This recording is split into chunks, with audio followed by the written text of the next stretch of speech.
Bonjour, aujourd'hui nous allons travailler un petit peu de méthodologie, une méthode qui est une méthode extrêmement importante, vous allez la retrouver dans absolument toutes les matières qui se basent sur des documents.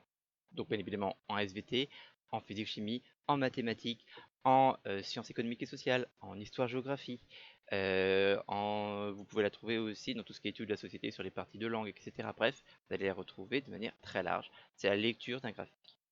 C'est une méthode simple, hein, vous avez commencé à la voir au collège. Euh, il s'avère, après le dernier devoir qui a été fait, que vous ne la maîtrisez pas. Donc, une fois pour toutes, on l'apprend pour que vous la maîtrisiez parfaitement et que vous n'ayez plus jamais de problème avec cela. Ce cours est donc un tour de méthodologie. Euh, si vous avez un cahier, vous le prenez à l'arrière du cahier. Si vous avez une feuille, vous prenez une feuille à part. Ça va être un cours qui va être de courte durée, mais qui est important. Et il est important de bien le comprendre. Un graphique. Qu'est-ce que c'est? C'est euh, un outil qui est fait pour synthétiser visuellement de nombreuses données. On va prendre tout un tas de données ensemble et on va les représenter ensemble visuellement pour pouvoir faire une étude rapide. Plutôt que d'avoir une liste par exemple de 400 chiffres, on va avoir un graphique qui reprend ces 400 chiffres et qui nous permet d'avoir une vision globale. Un graphique possède toujours des éléments importants. Le premier, c'est le titre. Le titre vous permet de savoir de quoi parle le graphique. C'est extrêmement important. Un graphique sans titre, ça n'a pas de valeur. Il faut un titre à un graphique. Et vous commencez toujours par le titre. Puis, il y a des axes. En général, il n'y a que deux axes, un axe des abscisses et un axe des ordonnées. Mais attention, certains graphiques ont plus de deux axes, certains graphiques ont moins de deux axes. Sur un graphique, après, on va avoir des éléments graphiques qui donnent des informations.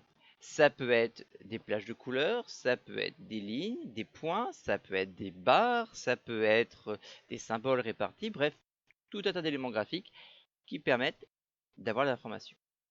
Et pour comprendre ces éléments graphiques, le plus souvent, on a associé au graphique une légende qui précise ce que l'on montre.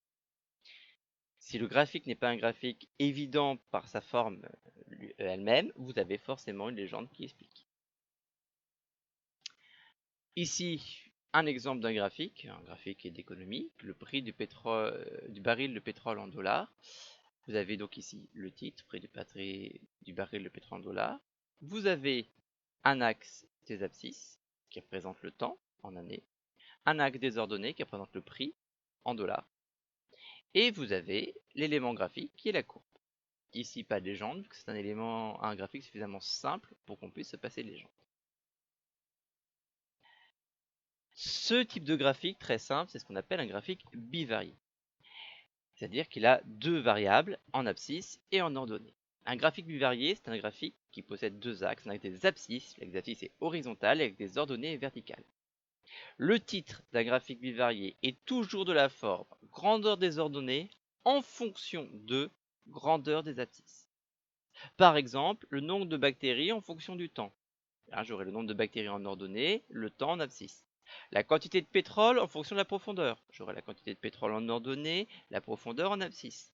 Taille des fleurs en fonction de la température. J'aurai la taille des fleurs en ordonnée, la température en abscisse, etc., etc.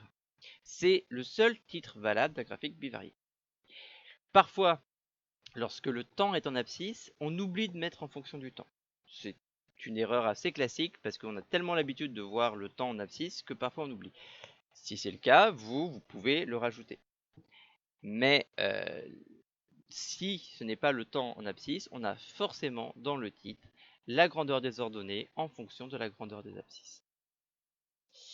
Pour lire un graphique, il y a une grille de lecture très simple qui va marquer à chaque fois que le graphique soit très simple, soit un graphique niveau 6e, ou que le graphique soit extrêmement complexe, ça sera toujours la même chose. Faut que vous commenciez toujours par lire et par comprendre le titre. Ça vous permet de savoir de quoi on parle et comment on en parle. C'est extrêmement important. Euh, Ici, dans l'exemple précédent que j'avais donné, le prix du baril de pétrole en dollars en fonction du temps, vous savez que vous allez parler du prix du baril de pétrole qui est mesuré en dollars, donc que c'est quelque chose d'extrêmement précis, c'est un baril de pétrole qui correspond à quelque chose d'extrêmement précis. qu'on va mesurer en dollars, ça peut aussi être important si vous faites de l'économie, hein, et c'est en fonction du temps. Ensuite, avant de regarder le graphique lui-même, vous regardez, vous comprenez les axes, comment ils sont faits. Et attention au sens de progression. D'habitude, l'axe augmente vers la droite pour l'abscisse et vers le haut pour l'ordonnée. Il se peut que ce soit l'inverse. Il se peut que le graphique augmente vers le bas ou augmente vers la gauche. Faites attention à ça. C'est tout à fait, on a tout à fait légal de faire ça. Et il y a certains graphiques pour lesquels c'est mieux. Ensuite, lire et comprendre la légende. Qu'est-ce que dit la légende? Quels sont les éléments qui sont représentés? Lorsqu'il y a une légende, c'est important de faire ça en troisième étape. Et enfin, seulement une fois que vous avez vu le titre, vous avez vu les axes, vous avez vu la légende, vous regardez les informations graphiques. Vous regardez les couleurs, vous regardez les courbes, vous regardez les points, vous regardez les symboles, bref. Une fois que vous avez fait tout ça, vous pouvez comprendre ce qu'il y a sur le graphique. Mais tant que vous n'avez pas fait ça, vous ne comprenez pas forcément. Alors, hein, je reprends mon exemple ici. Prix du baril de pétrole en dollars. Ici, on a oublié de préciser en fonction du temps. Parce que ici, quand c'est en fonction du temps, parfois on oublie. Bah ici, qu'est-ce que je vais regarder? Mon titre, je regarde le prix du baril de pétrole. Mes axes, c'est le prix en dollars et c'est le temps qui passe. Donc, le temps va en augmentant vers la droite. Qu'est-ce que je remarque? Bah, entre 2000 et 2012, j'ai globalement une augmentation du prix du baril de pétrole en dollars. Voilà l'information à retenir. Autre exemple, alors ça c'est un exemple pour ceux qui feront la SPSVT l'an prochain. Vous avez ici un graphique dont je n'ai pas marqué le titre. Le titre serait potentiel de membrane en fonction du temps.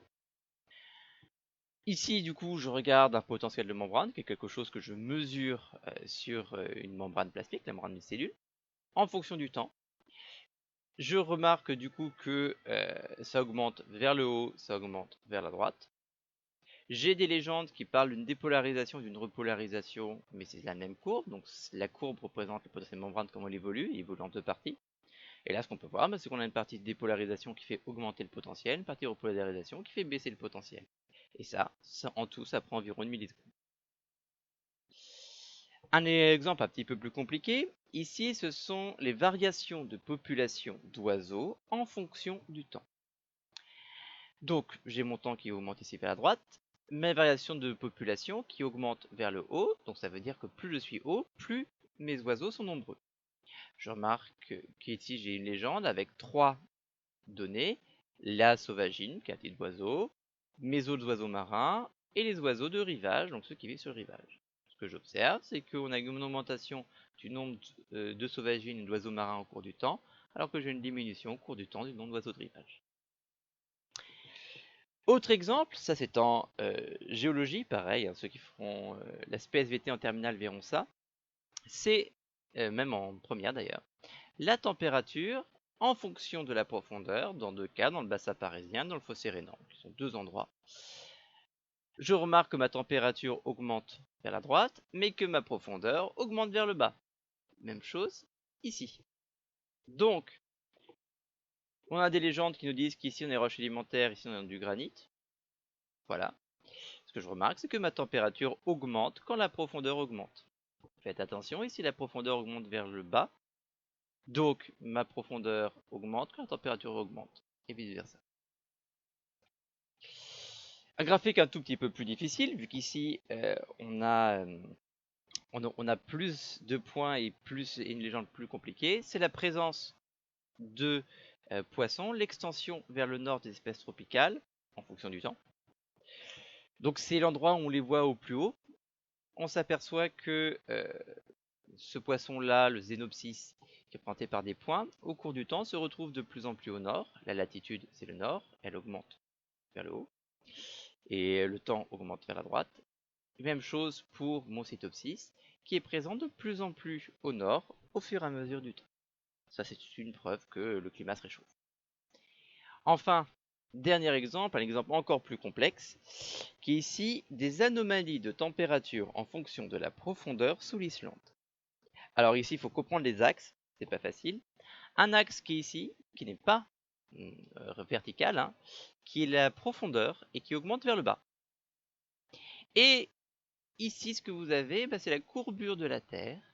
Et donc en fait ce que vous avez ici c'est un morceau de la Terre, et ce qu'on mesure ici c'est un passage qui va d'ouest en est. Et l'Islande est positionnée ici. La légende indique que plus on est foncé, plus le matériau est chaud, plus on est clair, plus le matériau est froid. Ce qu'on voit, c'est que sous l'Islande, on a des roches très chaudes, ce qui explique qu'on ait beaucoup de volcans, alors qu'à côté, on a plutôt des roches froides, ce qui fait dire qu'il n'y a pas de volcan dans l'océan à côté d'Islande, il n'y a qu'en Islande qu'il y a des volcans. Voilà pour cette méthode. Je pense que vous avez compris, ce n'est pas compliqué. Faites bien attention à la manière dont vous faites, mais en suivant cette méthode très simple, vous arriverez à comprendre tous les graphiques. Ne vous précipitez pas, commencez bien par voir le titre, les axes, la légende, et enfin seulement vous regardez ce qu'il y a à l'intérieur. Et là, vous arriverez à comprendre tous les graphiques, même les plus complexes. Ce que vous allez faire maintenant, c'est recopier ce cours, très court, sur votre cahier ou sur une feuille de votre classeur, et de me faire le DM qui est sur Pronote et que je veux récupérer la semaine prochaine. Je vous souhaite une bonne semaine et je vous dis à la semaine prochaine.